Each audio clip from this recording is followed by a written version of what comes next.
Hello दोस्तों, एक बार फिर से स्वागत है आपका तुल्य आरएस ऑनलाइन के अंदर। और आज अपन बात करेंगे हिंदी भाषा शिक्षण विधियों के पार्ट 2 के बारे में। हमारा टॉपिक चल रहा था दोस्तों हिंदी भाषा की शिक्षण विधियाँ। क्या टॉपिक चल रहा था? हिंदी भाषा की शिक्षण विधियों के बारे में बात कर रहे थे अपने, और उसका जो पार्ट 2 है उसके बारे में आज डिस्कशन करेंगे अपने। तो उसमें सबसे पहला जो अपना बिंदु रहेगा आज का दोस्तों, वो रहेगा हमारा भाषा संसर्ग विधि। कौन सा रहेगा? हमारा आज का जो टॉपिक रहेगा वो रहेगा भाषा संसर्ग विधि। आज हम जिस टॉपिक पर बात करने वाले हैं वो सबसे पहला हमारा टॉपिक रहेगा भाषा संसर्ग विधि। तो देखिए इस विधि के अंतर्गत क्या आता है। देखिए इसमें क्या करता है, शिक्षक जो होता है वो स्वयं व्याकरण नहीं पढ़ाता। देखिए व्याकरण शिक्षण की बात चल रही थी, हमारा जो बिंदु चल रहा था वो बिंदु चल रहा था व्याकरण शिक्षण का, और व्याकरण शिक्षण के बारे में हम बात कर रहे थे, उसी की ये विधियाँ चल रही हैं दोस्तों। तो उसमें सबसे पहला बिंदु आज का जो आ रहा है उसमें ये है कि भाषा संसर्ग विधि जो है उसमें अध्यापक जो होता है वो व्याकरण स्वयं नहीं पढ़ाता है, अपितु वह छात्रों को विद्वान लेखकों की पुस्तकों के नाम बता देता है। विद्वान लेखकों की पुस्तकों के नाम बता देता है। छात्र स्वयं उन पुस्तकों का अध्ययन करते हैं और व्याकरण का ज्ञान प्राप्त करते हैं। देखिए कोई भी अध्यापक जो है वो करेगा क्या इसमें, जो विद्वान उनके जो व्याकरणाचार्य हैं उन व्याकरणाचार्यों की वो किताबों के नाम बच्चों को बता देता है, और बच्चे जो हैं उनको पढ़ने के बाद में स्वयं जो है वो उन किताबों से जो है वो ज्ञान प्राप्त करते हैं। तो देखिए इसमें क्या होता है, छात्रों को तुरंत प्रतिपुष्टि प्राप्त न होना, इसकी कमी है कि इस विधि के अंदर छात्रों को तुरंत प्रतिपुष्टि नहीं प्राप्त होती है, यानी उसको जो फल उसका मिलना चाहिए वो बिल्कुल नहीं मिलता है। तो इस विधि का ये प्रमुख दोष माना जाता है। इस विधि का लाभ क्या है? तो लाभ ये है कि बालक जो है वो स्वयं करके सीखने का आदी हो जाता है, यानी स्वयं पढ़ना स्टार्ट कर देता है इसमें।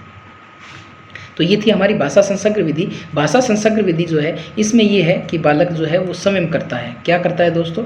बालक जो है वो स्वयं ज्ञान प्राप्त करता है। तो इसमें क्या करता है, आधा अधूरा ज्ञान प्राप्त कर पाता है। क्या कर पाता है? आधा अधूरा ज्ञान जो है वो बालक जो है वो प्राप्त कर पाता है। तो ये थी भाषा संसर्ग विधि। नेक्स्ट जो बात करेंगे वो है आपकी अनौपचारिक। कौन सी विधि के बारे में बात करेंगे? आज की जो अपनी दूसरी विधि रहेगी वो रहेगी आपकी अनौपचारिक विधि या सैनिक विधि, जिसे नाम से जाना जाता है, अनौपचारिक विधि या सैनिक विधि। तो देख लीजिए इसके अंतर्गत क्या है। इसके अंतर्गत देखिए शिक्षक जो है के द्वारा विद्यालय में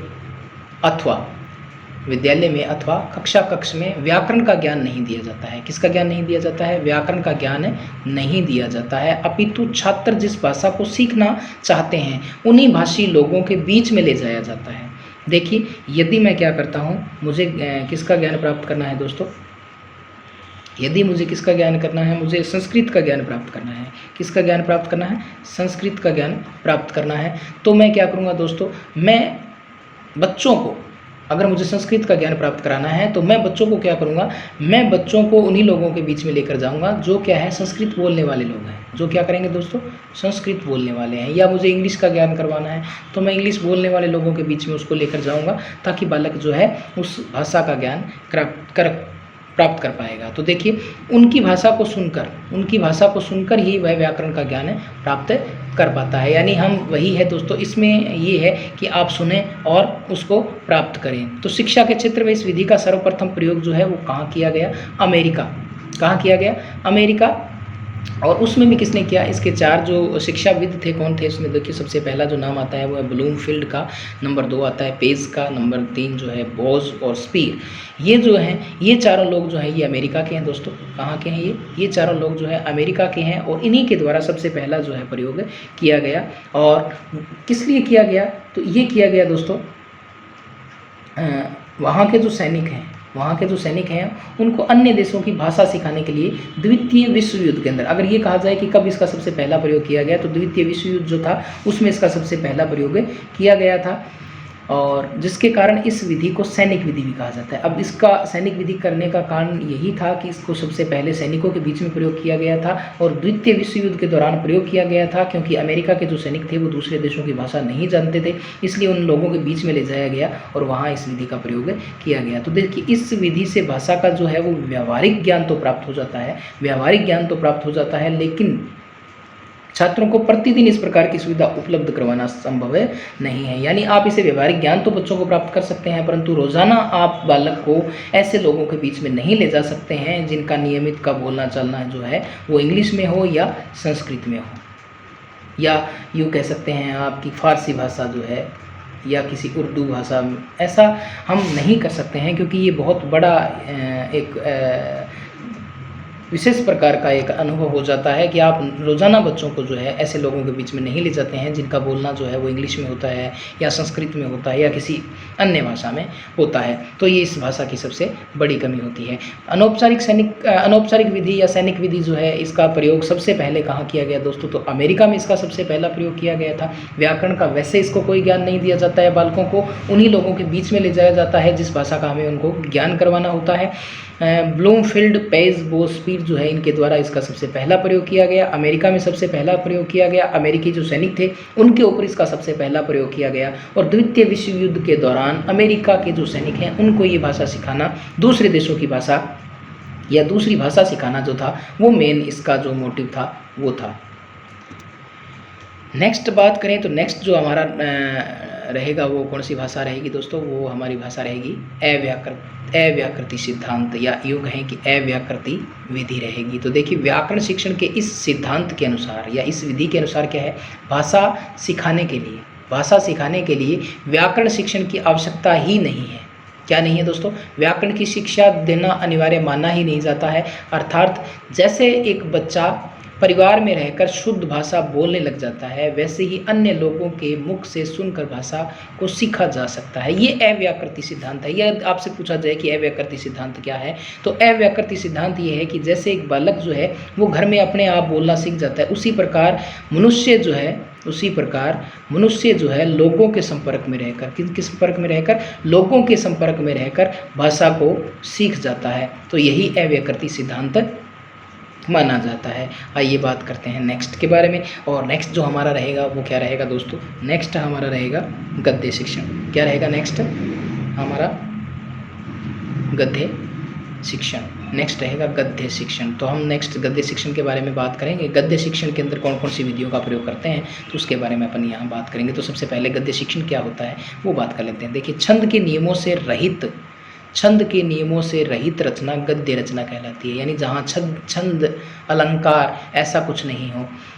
जैसे हम भाषा की सुंदरता बढ़ाने के लिए किसका प्रयोग करते हैं? अलंकार का प्रयोग करते हैं, छंद का प्रयोग करते हैं, ठीक है। ऐसी जो रचना जिनमें अलंकार छंद वगैरह का प्रयोग नहीं होता है वो गद्य रचना कहलाती है। उस रचना का शिक्षण जो है करवाना ही गद्य शिक्षण कहलाता है। यानी उस रचना का शिक्षण कहलाना क्या कहलाता है दोस्तों? गद्य शिक्षण कहलाता है।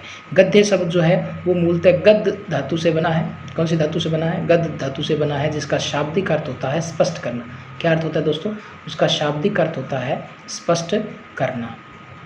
अर्थात बालकों के समक्ष कठिन शब्दों का अर्थ स्पष्ट करना ही उच्च शिक्षण कहलाता है। बालकों के समक्ष कठिन शब्दों का अर्थ स्पष्ट करना ही गद्य शिक्षण कहलाता है। यहाँ गद्य था दोस्तों, ये टेक्निकल जो टाइपिंग है उसमें मिस्टेक है। उच्च शिक्षण नहीं, ये गद्य शिक्षण है। तो देखिए गद्य शिक्षण की विशेषता की बात कर लेते हैं। तो गद्य शिक्षण जो है वो बालकों को कठिन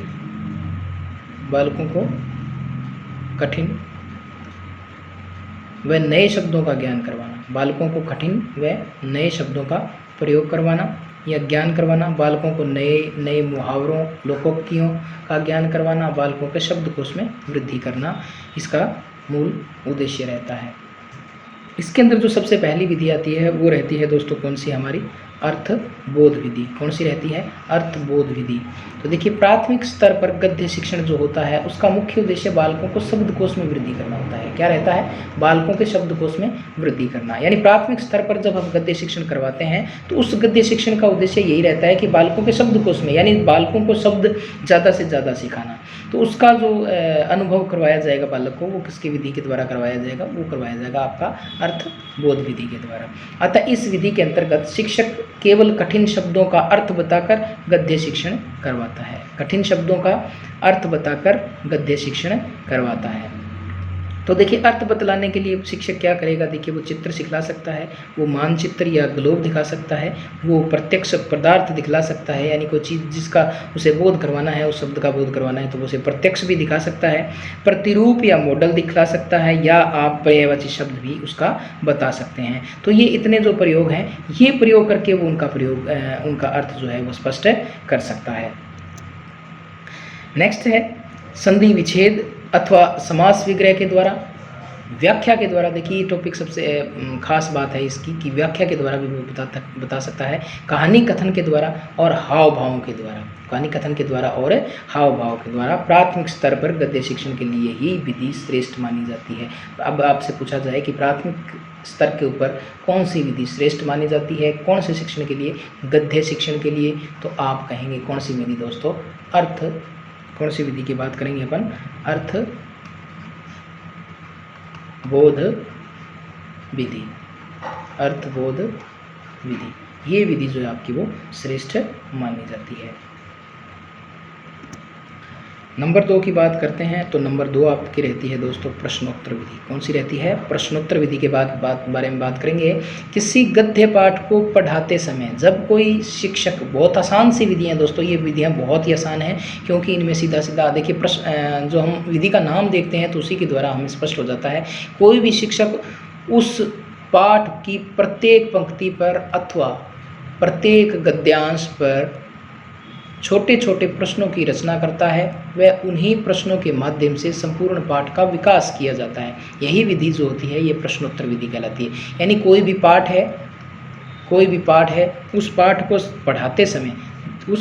पढ़ाते समय जब आप प्रश्नों की रचना करते हैं, क्या करते हैं दोस्तों, उस पाठ को पढ़ाते समय जब आप प्रश्नों की रचना करते हैं और उन प्रश्नों के द्वारा वो पाठ पढ़ाया जाता है, ठीक है। तो ये जो तरीका है किसी पाठ को पढ़ाने का, ये कौन सी विधि है, प्रश्नोत्तर विधि है। तो इस विधि के अंतर्गत क्या होता है दोस्तों, इस विधि के अंतर्गत बालक से प्रश्नोत्तर के द्वारा उस पाठ का विकास किया जाता है। तो देखिए प्रतिपादन, इस विधि का जो प्रतिपादन है वो यूनानी दार्शनिक सुकरात ने किया था। अब प्रश्नोत्तर विधि का अगर नाम आए और प्रश्नोत्तर विधि के बारे में पूछा जाए किसी विधि का विकास किसने किया, तो इसका विकास किसने किया था दोस्तों, सुकरात ने किया था। अतः इस विधि को सुकराती विधि भी कहा जाता है। क्या नाम है इसका, नेक्स्ट अगर बात करें अपने इसके नाम की तो देखिए इस विधि का नाम सुकराती विधि भी है। तो पद्य या कविता पढ़ाते समय इस विधि को खंडान्वय विधि, देखिए बहुत अच्छा नाम है ये, खंडान्वय या दंडान्वय विधि के नाम से पुकारा जाता है। तो देखिए ये विधि जो है ये गद्य शिक्षण की विधि है, परंतु यदि आपसे कहा जाए कि ऐसी विधि गद्य या पद्य को पढ़ाते समय प्रश्नोत्तर विधि जो है उसको किस नाम से जाना जाएगा, तो वो आएगा आपका खंडान्वय विधि या दंडान्वय विधि के नाम से इसको पुकारा जाता है। माध्यमिक स्तर पर गद्य शिक्षण के लिए यही विधि श्रेष्ठ मानी जाती है। देखिए एक शब्द लिखा है यहाँ माध्यमिक स्तर, और माध्यमिक स्तर का अर्थ हुआ दोस्तों 10वीं 9वीं ऐसी परीक्षाएं, यानी 9वीं और 10वीं का जो आपका पढ़ाने का जो तरीका रहता है उसमें प्रश्नोत्तर विधि जो है वो आपकी श्रेष्ठ विधि मानी जाती है।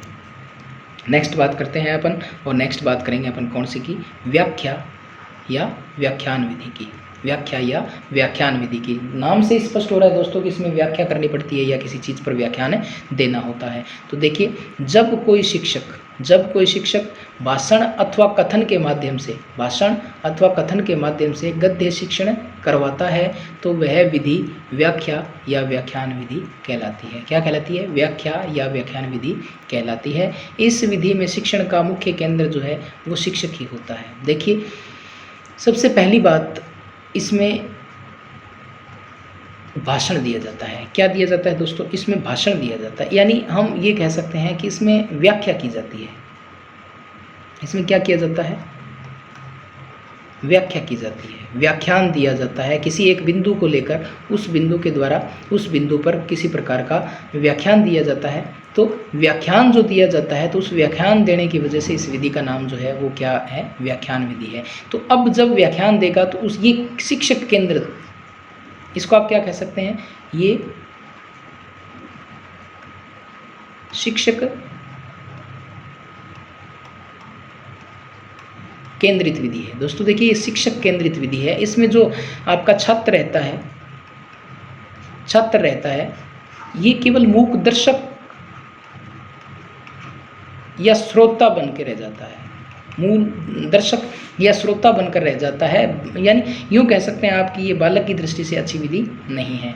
देखिए, छात्र इस विधि में निष्क्रिय श्रोता बनकर रह जाता है। देखिए, इसमें आपके सामने लिखा भी हुआ है, शिक्षक के दृष्टिकोण से यह विधि अच्छी विधि मानी जाती है। क्यों मानी जाती है? क्योंकि इसमें शिक्षक ही मेन माना जाता है, क्योंकि वह कम समय में अधिक छात्रों को अधिक विषय वस्तु पढ़ा सकता है, क्योंकि भाषण ही तो देना होता है, व्याख्या ही देनी होती है, तो ये शिक्षक के लिए आसान विधि मानी जाती है। छात्र के दृष्टिकोण से यह विधि अच्छी विधि नहीं मानी जाती है, क्योंकि इसमें अपनी जिज्ञासाओं का समाधान वो नहीं कर सकता है, क्योंकि इसमें केवल शिक्षक बोलता है और किसी प्रकार की व्याख्या को वो कर देता है। छात्र जो है वो केवल क्या रहता है, केवल श्रोता बनकर रह जाता है। तो बालक की दृष्टि से ये विधि अच्छी विधि नहीं है, जबकि अध्यापक की दृष्टि से ये बहुत अच्छी विधि मानी जाती है, क्योंकि उसको मेहनत कम करनी पड़ती है। बहुत बड़े जो छात्र हैं या बहुत बड़ा एक ग्रुप है, उसको वो एक बहुत बड़ा या बहुत बड़ी संख्या में जो कोई उसको मैटर करवाना होता है वो उसको करवा सकता है। नेक्स्ट बात करते हैं दोस्तों पद्य शिक्षण के बारे में। तो पद्य जो शिक्षण है उसके बारे में बात करते हैं, पद्य शिक्षण। तो देखिए, पद्य जो शिक्षण होता है, पद्य शिक्षण एक छंदबद्ध रचना होती है, आपको पता है छंदों से बंधी हुई जो रचना होती है वो आपकी पद्य रचना कहलाती है। तो देखिए, छंद के नियमों से युक्त रचना क्या कहलाती है? पद्य रचना कहलाती है, जहाँ छंद का, अलंकार का, इनका विधान रहता है। वह उस पद्य का शिक्षण करवाना ही पद्य शिक्षण या कविता शिक्षण कहलाता है। तो देखिए, पद्य शिक्षण की विशिष्टता, किसके बारे में बात करेंगे? पद्य शिक्षण की विशिष्टता के बारे में बात करेंगे। तो देखो, बालकों को भाव व रस ग्रहण करवाना ही पद्य शिक्षण की विधियाँ मानी जाती है। क्या मानी जाती है? विशेषता मानी जाती है। तो देखिए, पद्य शिक्षण के उद्देश्य क्या है? प्राथमिक स्तर के लिए क्या उद्देश्य है? प्राथमिक स्तर के लिए कक्षा में आनंद का वातावरण विकसित करना, बालकों के स्वर के आरोह अवरोह का ज्ञान कराना। माध्यमिक स्तर में देखिए क्या होता है? बालकों में कविता का मुख्य अर्थ को ग्रहण करने की क्षमता विकसित करना और बालकों को रस, छंद, अलंकार इत्यादि साहित्यिक तत्वों का ज्ञान करवाना। तो देखिए, सबसे पहला पॉइंट तो हमारा यही रहता है, कौन सा? प्राथमिक स्तर। और प्राथमिक स्तर पे जो पद्य शिक्षण होता है वो क्यों करवाया जाता है? प्राथमिक स्तर जो है वो बहुत छोटा विषय है। रीट में आप 8वीं तक के बच्चों को पढ़ाएंगे दोस्तों, तो उसमें आपको प्राथमिक स्तर यही है आपका। तो वहाँ आपको ये जो पद्य शिक्षण है या पद्य शिक्षण करवाने की जो विधियाँ हैं वो बहुत ज़्यादा काम आने वाली हैं, इसलिए आपको इसका ज्ञान होना बहुत ही आवश्यक है। तो प्राथमिक स्तर जो होता है वहाँ होता है बच्चों को, जो छोटे बच्चे हैं उनमें आनंद का विस्तार करना या उनको आनंद का वातावरण प्रदान करना, उनको शब्दों के या स्वरों के आरोह अवरोह के बारे में बात करना। जैसे अगर आपने मात्रा का ज्ञान करवाना है तो की और की, देखिए ई और ई, इसका अगर ज्ञान करवाना है तो वहाँ आपको पद्य शिक्षण की आवश्यकता पड़ती है। माध्यमिक स्तर की बात करें तो माध्यमिक स्तर में पद्य शिक्षण का क्या महत्व रहता है? तो कविता के मुख्य अर्थ को ग्रहण करवाना, उसकी क्षमता का विकास करवाना। उसी प्रकार रस और छंद जो है उनके ये जो साहित्यिक आपके तत्व होते हैं उनका ज्ञान करवाना, जो है साहित्यिक तत्वों का ज्ञान करवाना, ये जो होता है ये मुख्य उद्देश्य रहता है। अब बात करते हैं उच्च स्तर के बालकों के लिए। तो देखिए, उच्च स्तर के जो बालक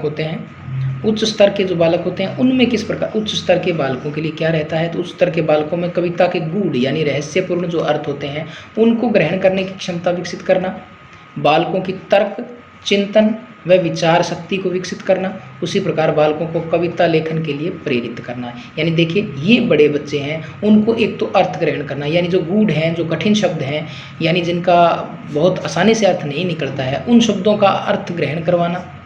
ठीक है, बच्चों में तर्क, चिंतन शक्ति का विकास करना, नए विचार रखने की जो शक्ति है उसको विकसित करना। उसी प्रकार बालकों को कविता लिखने की जो शैली है, कविता किस प्रकार से लिखी जाए, कविता में क्या क्या चीज़ें ध्यान रखी जाती है, वो चीज़ें जो हैं उनका ज्ञान करवाने के लिए भी प्रेरित करना जो है वो इस विधि का उच्च स्तर के जो छात्र हैं उनमें इस विधि के प्रयोग से स्पष्ट किया जाता है। तो देखिए, पद्य शिक्षण की विधियाँ कौन कौन सी रहती हैं? तो देखिए, पद्य शिक्षण में हमने 3 स्तर के बारे में बात की है। तो सबसे बात करते हैं पहले अपने प्राथमिक स्तर पर। तो प्राथमिक स्तर जो होता है उसमें आपकी अर्थबोध विधि आती है, जिनके बारे में अभी हम बात कर चुके हैं।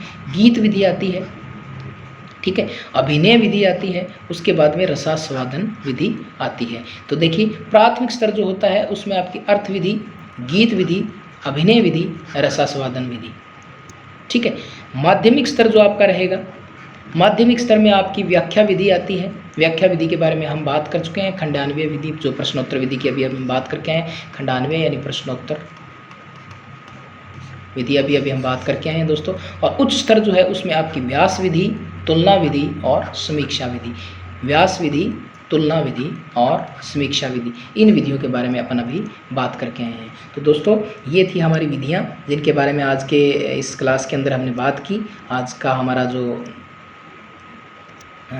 ये शिक्षण का जो हमारा बिंदु था, वो शिक्षण का बिंदु जो था हमारा, वो शिक्षण विधियों पे था।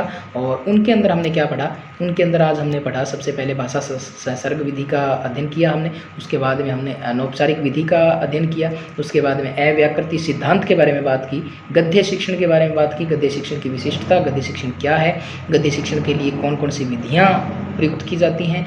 उसके बाद में हमने बात की पद्य शिक्षण के बारे में, पद्य शिक्षण क्या है, पद्य शिक्षण में कौन कौन सी विधियों का काम लिया जाएगा। तो उच्च स्तर, माध्यमिक स्तर और प्राथमिक स्तर पर कौन सी विधियों का काम लिया जाता है, उनके बारे में बात की। और इन विधियों की बात हमने पहले कर ली है, इसलिए इनको दोबारा पढ़ने की आवश्यकता नहीं है। तो आज हमने गद्य और पद्य शिक्षण जो था उसके बारे में अपन बात कर ली। अब जो अपन की आगे की विधियां रहती हैं दोस्तों, जो बाकी की बची हुई हैं, उनके बारे में अपन नेक्स्ट क्लास में बात करेंगे। आज के लिए इतना ही।